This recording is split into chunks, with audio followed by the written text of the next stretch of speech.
Who can tell me what three of the most important concepts of writing persuasive essays are? Yeah, all of those answers are good, but I was looking for ethos, logos, and pathos for the purposes of this class lesson.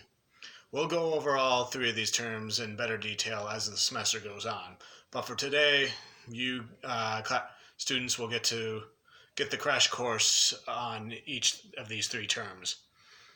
Let's start with ethos. Who can describe to me what ethos is all about? Nobody? Well, ethos has to do with the presenter's credibility or character. A CEO of a corporation who is giving a public speech would demonstrate ethos by pointing out his title and how many years of experience he's had as a businessman.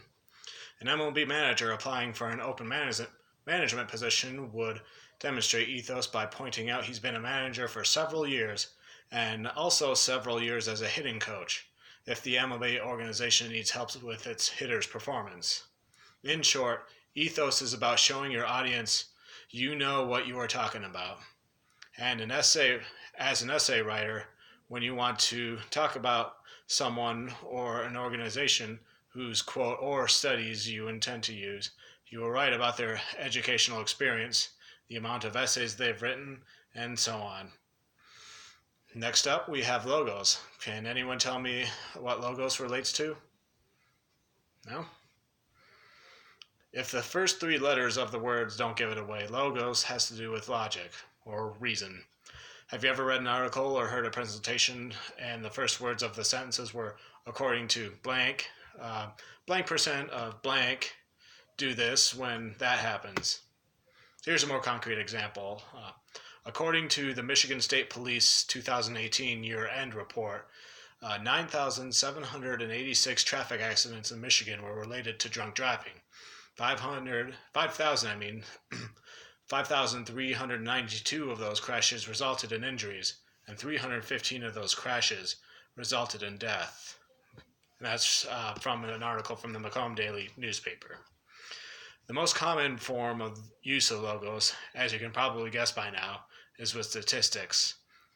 Facts, undisputed facts, mind you, are the other common form of logos used in an argument. Facts such as no MLB team, no Major League Baseball team has ever won a postseason series after being trailing 3-0 in the series, except for the 2004 Boston Red Sox.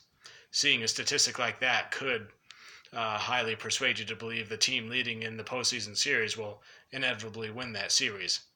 As an essay writer, you use the concept of logos to use accurate facts and statistics from credible sources to help your argument. Finally, we have pathos. Can anybody guess at this point what pathos has to do with? Have you ever watched a news interview with a mother in tears talking about the circumstances of her child's death? Could you feel her pain and find yourself sympathetic or angry about what she said? Well, that news story used the pathos concept to appeal to you. Pathos has to do with appealing to emotions or feelings of pity, anger, patriotism, and so on. The president's speech from the movie Independence Day is another common example, with the speaker using ethos in terms like Independence Day to appeal to the American citizens' patriotism in order to rally them to fight off an alien threat. From time to time, essays and feature newspaper articles start out with a narrative, emotional, brief story laced with ethos within it to grab the reader's attention, especially to inspire those emotions in you within the reader in order to motivate the reader to read more and feel in favor of the writer's argument. So that's the basic idea behind arguably the three most important concepts in persuasive writing and essays. We're going to move into our assignment now to see how well you can identify these three concepts within essays.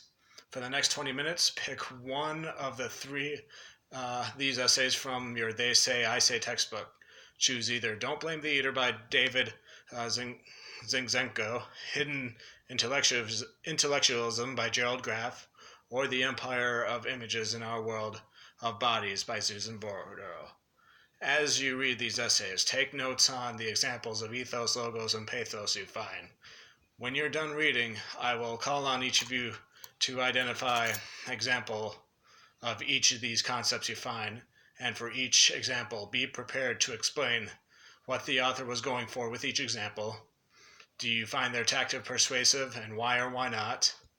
And how you plan to use those examples in your final essay.